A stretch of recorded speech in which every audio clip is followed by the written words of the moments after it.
been over for a while. It was an early game, so we're not even at 10 o'clock. It is getting late. Don't know how many of you will join me after another loss. Arkansas back-to-back losses in SEC play. 3 of their first 4 league games. We've seen this movie before. In fact, the last 2 seasons, Arkansas stumbled out of the gates in SEC play. It's happened that way again. But this was a really good Alabama team. 4th ranked in the country. Arkansas comes in at 15. The first time that 2 top 15 teams have met up at Bud Walton Arena in 28 years. You got to go back to 95 on Super Bowl Sunday. Scotty Thurman hits a dagger shot to knock out Kentucky when both of those teams were actually ranked in the top 10. But this is Hogvillenet YouTube Live. It's post-game.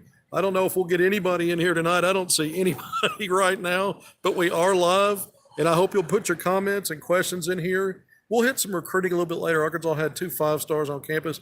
I know Hog fans right now are very disappointed in this outcome in this game tonight. This was a situation where, Arkansas continues to struggle in the same areas. I thought, Bama was the better team in the second half.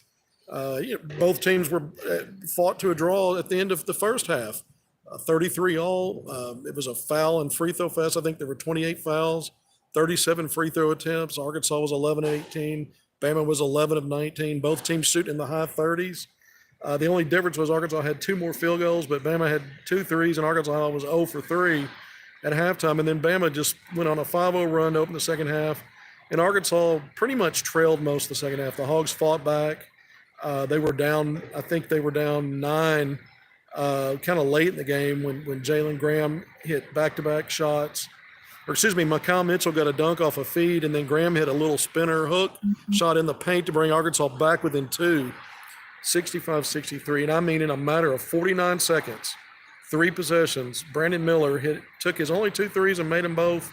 Noah Clowney actually started that run. The other 6'10" guy with range, he knocks down a 3. So, that was a 9-0 run in a span of 49 seconds. Arkansas had a couple of bad offensive possessions in there sprinkled in, but that was it. 11-point lead. You go up, in the last 5 minutes, Arkansas cuts to 2. Then between 4 and 3:45, it's back to an 11-point lead, and then Bama never looked back. So this was a game where I thought if Arkansas could fight and claw and stay in it to the closing stages, they'd have a chance to win. Would probably be a Bud Walton Arena energy. Crowd was excellent tonight. It got quiet late, but Bama, that was, thanks to Bama. Somehow the Tide, 2 for 10 in the first half shooting from 3. I thought Arkansas did a great job defensively of bottling up Brandon Miller, running out, really close and strong, and pressuring ball handlers and shooters outside the arc, forcing drives. But this is the thing with Bama, you pick your poison. Mark Sears, the junior transfer from Ohio, just gutted Arkansas on both halves, getting downhill. His quickness and getting leverage and then getting downhill. He got 10 of 10 at the free throw line. So when he wasn't scoring in the field goals, he was getting at the free throw line. 26 points, and he was pretty even. 12 in the first half, 14 second half. Brandon Miller with all 14 of his points in the second half. As Arkansas did a good job on him, but again, Bama has other ways to beat you. And then Clowney had a good game, double-figure scoring. He was 3 of 4 from 3 in this one. So Bama, ends up shooting nearly 54% in the second half, 7 of 10 from 3, and we know this is Arkansas's problem area. Arkansas's got to limit three-point makes. They're one of the best teams in the country doing it, just over 5. But Bama averages nearly 10, and so what happens? By the end of the game, Bama's closer to its average than Arkansas was, limiting the opponent to what it was typically doing against, its other opponents. The free throw line disparity, 13 more for Bama, despite Arkansas, not taking a lot in this game, finishing 2 of 10. That's where Arkansas needs to be, between 10 and 15 attempts per game. The problem is, somehow in this game, Alabama got rewarded with 13 more free throws. Most of that, again, they were almost dead even in the first half, so it was a huge discrepancy second half. Bama 14 to 17 to the line, another great shooting performance there. Arkansas 4 or 5, 80%, but you end up taking 12 less in the final 20 minutes. I think Eric Musselman was not pleased about that. When you go inside statistics, we're talking about shooting right now, and the big differences in the second half versus the first half, where both teams, I thought, defenses showed up in a big way for both. But Arkansas's turnover problems, they're only -2 in this game, 15 of 13, but -17 in points off turnovers.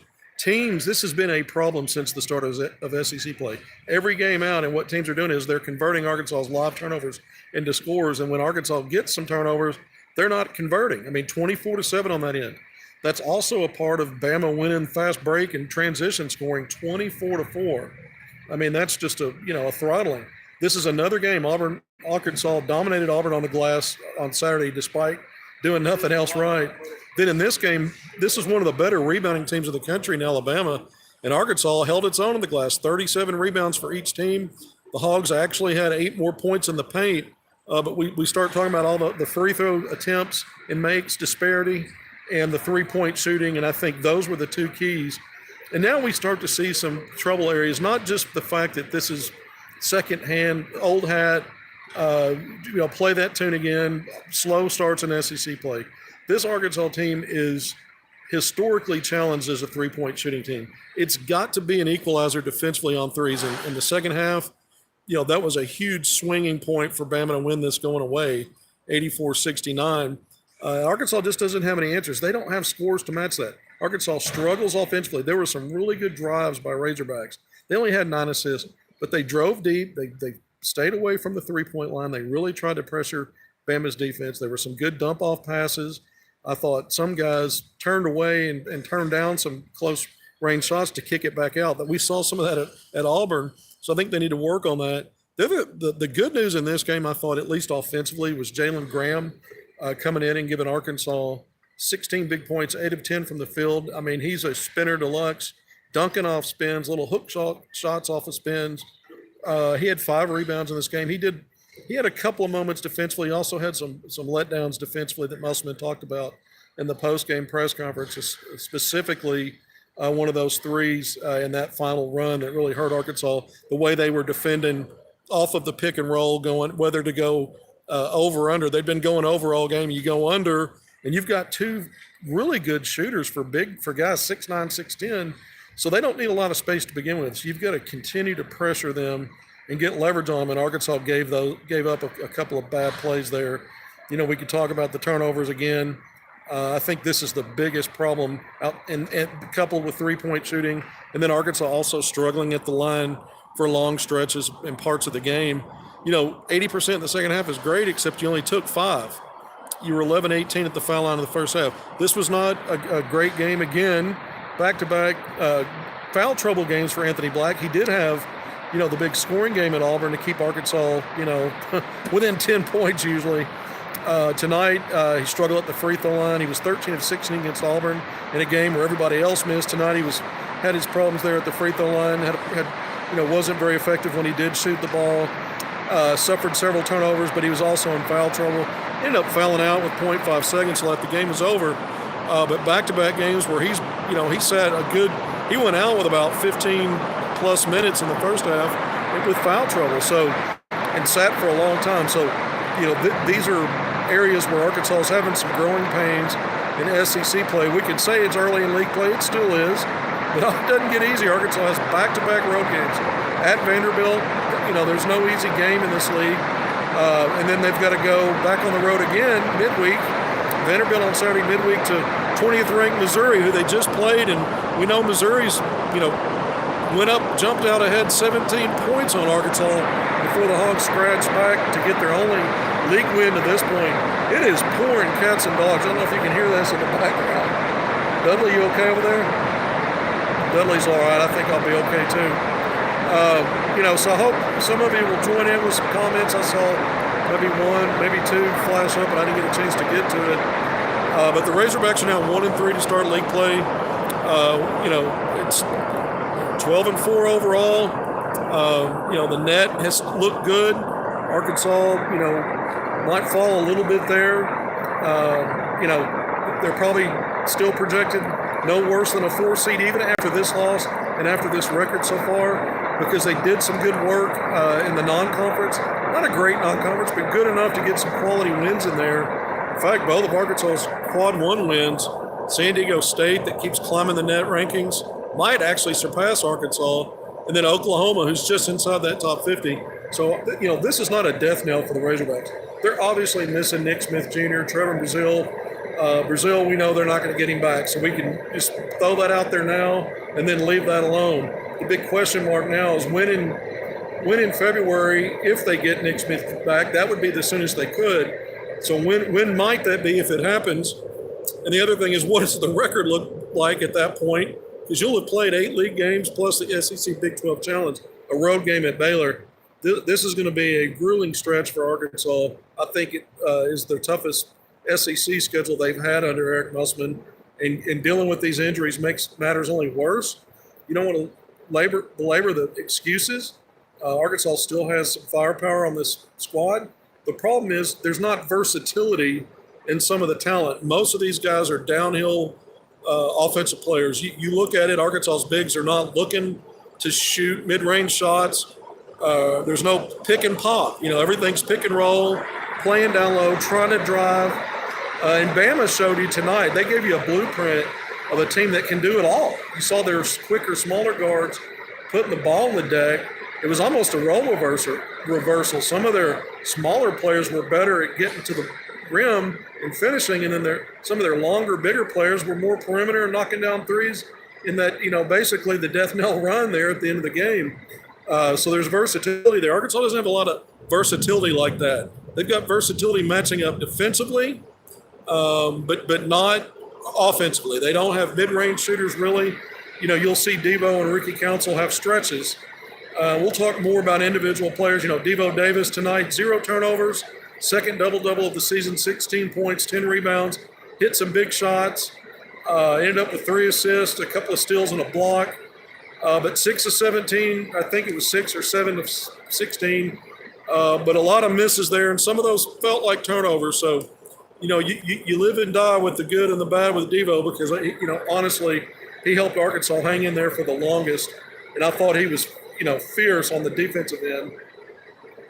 Ricky Council in his slow starts, he did better, moving toward the end of that first half when Arkansas, not only got back in the game, they'd been down, I think 7 was their largest deficit, but the Hogs actually took a lead, and then they ended up, leading by as many 3 points before Bama would scratch back to get it tied up at 33 all at halftime. There's really not a whole lot to go through tonight. We're going to keep this one short. Again, I don't see any comments rolling over. We're late.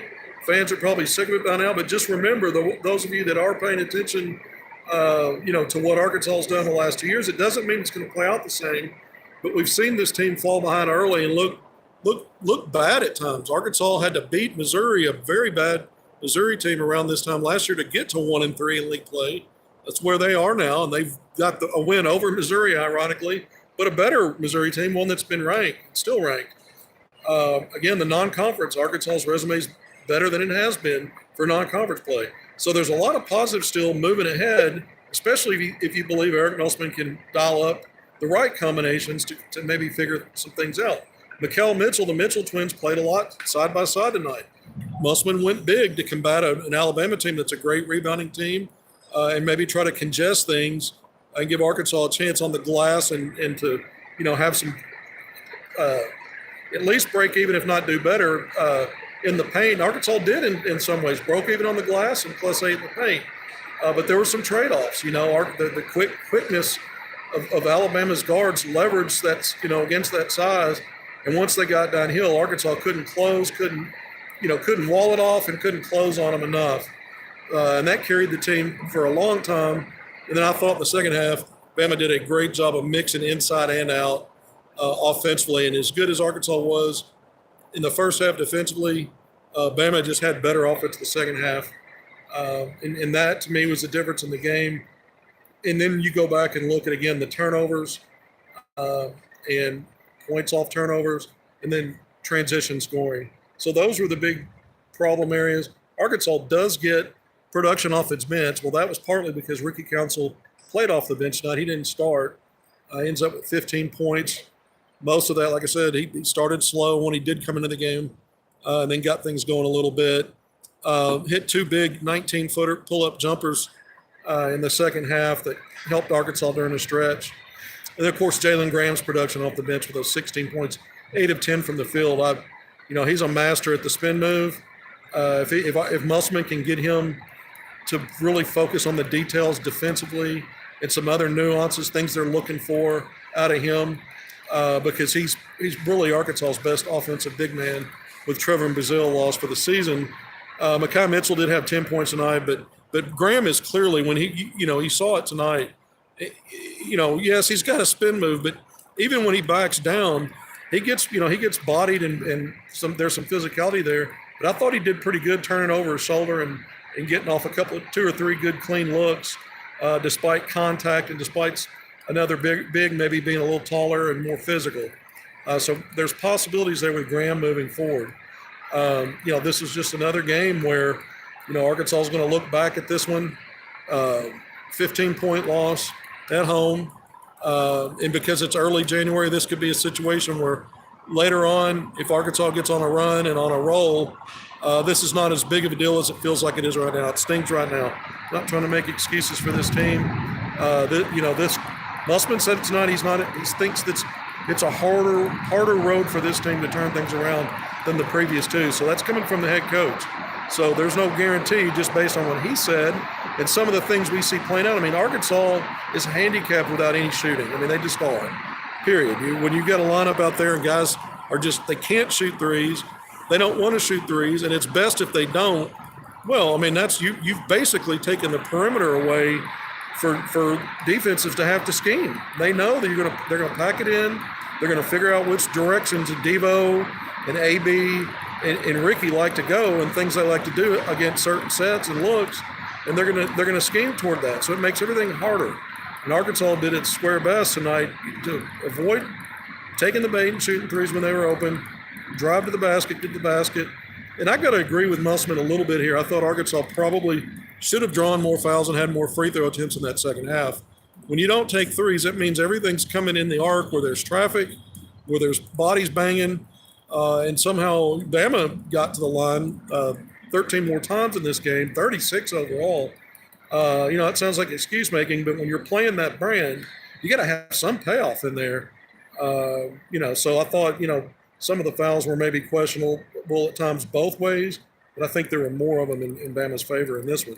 All right, let's talk recruiting. Arkansas had 2 5-stars in here. Ian Jackson, 6'4" guard out of the Bronx, New York, Cardinal Hayes High School. Arkansas has been recruiting him for a very long time. Official visit. This was weird. There was a decent amount of good things to take out of this game. It was a 4-point game with 4 minutes left.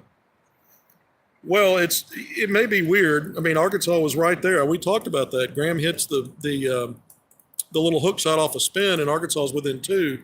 And then bam, bam, bam, those back-to-back-to-back 3-point shots. I think what's important here is the fact that Arkansas doesn't have weapons on the other side to counter that. You're not going to see a flurry of threes from Arkansas. So Arkansas's got to win so many other ways. They've got to win the free throw attempts battle. They lost that tonight. Arkansas's got to win the turnover battle. They've got to have bigger margins and points in the paint. That's going to be harder to do the deeper you go into the SEC play because all of these teams are physical and athletic, and so they're going to get theirs, get to the basket too. But Arkansas's just got to be better in more areas than they were tonight and against Auburn, obviously against LSU. There are some positives. I've talked about some of it. Jalen Graham, he showed some stuff offensively. I thought Devo Davis again with another double-double. He showed, that he plays with passion and heart. And some of his defensive craft tonight was outstanding, especially in that first half. It's a good sign to see Ricky Council thaw out a little bit, and he did hit some deep mid-range shots. Arkansas, this was a superior rebounding team coming in. Arkansas breaks even there. So there were some positives, and I covered those. But I think overall, the negatives aren't necessarily that this makes this a bad Arkansas team as much as it's a team that's got some handicaps in certain game situations, whereas in the past, in tight games, they had a little bit more proficiency. Even last year, that team wasn't very good from 3, but they had a little bit more from there. And when defenses can just pack it in and sit down on you, you're basically taking away half the half court for what they have to scheme for. And so that's a problem area that will continue to be that way without shooters. Now, Arkansas can still play to its strengths. And we saw even against Alabama tonight, that was good to keep them in for 35 minutes. They were only down 2. Again, that's a positive. But man, Bama looked like I'd had pro athletes on the perimeter with 6'9", 16 range. Those guys look like prototype NBA floor stretchers in that stretch. We know Brandon Miller's kind of been consistently that, and Tonight he had to save it for the second half because Arkansas schemed to take him away. But then other Tide players got downhill. Their quicker guards did, and I thought that really hurt Arkansas defensively. Even though Arkansas had a good game plan defensively, Bama was able to get to the free throw line enough and to get enough of their little drives, buckets going to the basket. When I was talking about Ian Jackson on his official visit, this was an official visit. He arrived on Tuesday. He was on campus all day today. He was attending the game tonight. 6'4" guard out of the Bronx, New York, Cardinal Hayes High School. I said he's a 5-star, number 2 player in the nation, though. He was ranked number 1. Trey Johnson, the Dallas-Fort Worth area, is holding down that ranking right now, but Ian Jackson's one of the top players in the country. Helped Team USA to that U17 World Championships gold medal in Spain over the summer with Ron Holland, class of 2024 5-star point guard, David Castillo out of Oklahoma that Arkansas's had on campus several times. But he was teammates with those guys. Anthony Ruta, the assistant coach, went to Spain to check out some of that. So Arkansas has been recruiting Ian Jackson for a while and had a presence there. So they got him on campus. He may be trying to reclassify, by the way, from 24 to 23. He's already taken Arkansas as his 5th official visit for his junior year. He's also been to Oregon, LSU, Kentucky, and was at North Carolina over the weekend. So this apparently appears to be his final official visit, 5th and final for his junior year. If he reclassifies, that means a decision then, in theory, could be coming fairly soon because the early period we know for 23 is over. But here's somebody that could, if he does reclass, I guess sign in the spring period. The other visitor was Dink Pate, unofficial visitor. He arrived right around noon today. 6'8" guard out of Dallas Pinkston. We know Arkansas success recruiting the Dallas area. Anthony Black, Jordan Walsh, of course, the 2 5-stars. Dink's a top 25 star, versatile 6'8" guard. Really can score. He's a good scorer, and he's learning to some of that combo game as a facilitator and a primary. But his length and size at 6'8" makes him a guy that also projects to be a good defender because of some of his physical gifts and his high basketball IQ. But on an unofficial visit today, so both of these guys, Arkansas last year, when you go back to these kind of games, 3 of them in February, they hosted Tennessee, top 15 team, both Kentucky and Auburn. Obviously, Auburn was number 1. I think Kentucky was top 6 or 7, maybe 3rd in the country. They were up there. But Arkansas won all those games at home, and they had some high-level visitors at that time. Arkansas doesn't really have a game like that at home this year. Most of their tougher games are on the road. Kentucky at the end of the year is not what anyone thought it might be, even though we all thought it might be a little overrated. South Carolina goes to Kentucky and wins. This is not a good Kentucky team. So this was the kind of game that you want to have high-level talent in. Obviously, Arkansas checks up short, but still this was the kind of atmosphere, packed house. I thought the crowd was great tonight. At one point, it got louder in here than I've heard it this season inside Bud Walton Arena, and it gets loud in here a lot. It was in the first half. Arkansas just taking its first lead, and Bama calls a timeout, and I thought, I couldn't hear myself think. And so, this was the kind of atmosphere you want recruits to see and be a part of. The only problem here tonight is Arkansas checks up short on the scoreboard. Obviously, disappointing. That final run by Bama really, I thought, showed the quality in that team. You look at their schedule; it's been a brutal schedule out of conference. They've gone on the road now and won at Mississippi State, in conference play now at Arkansas. They're unbeaten in true road games. I think 4-0 now. Only 2 losses. That was to UConn and Gonzaga, but they've beaten Houston. They've beaten Michigan State. They have played, again, arguably the toughest schedule in the country. So they were ready for a game like this, and they sure closed it like a team that had confidence that it was going to come out of Fayetteville, Arkansas with a win. It's not been easy for Bama, but Alabama in this series in Fayetteville. But I will say this too about Bama. Arkansas has played. When you go back to the blowout 2 years ago, early in conference play, Arkansas was shorthanded. Justin Smith had just returned off injury. He wasn't 100%. Arkansas got taken behind the woodshed in that game. So sometimes, and this game was nothing like that. Of course, Arkansas's at home in this one.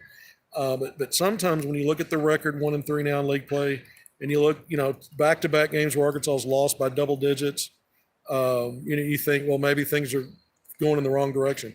Not necessarily. And so I don't want to, blow too much sunshine into this situation right now, but I don't think it's as bad. They may have bigger hurdles to overcome to improve, like Musselman said, but I also think the quality of what they've done so far to this point is much better than what they were able to accomplish in back-to-back seasons. So maybe that helps Arkansas in that sense moving forward. All right, so we're just at 25 minutes into this. I'm going to wrap it up. We're going a lot shorter tonight. I got to get back to Little Rock. It sounds like it's pouring down rain, and I don't think a lot of folks were in here tonight anyway after Arkansas loses for the first time at home, back-to-back SEC games now by double digits, and they've lost 3 of their first 4 in league play. 84-69 against the 4th-ranked Alabama Crimson Tide. From Bud Walton Arena in Fayetteville, good night.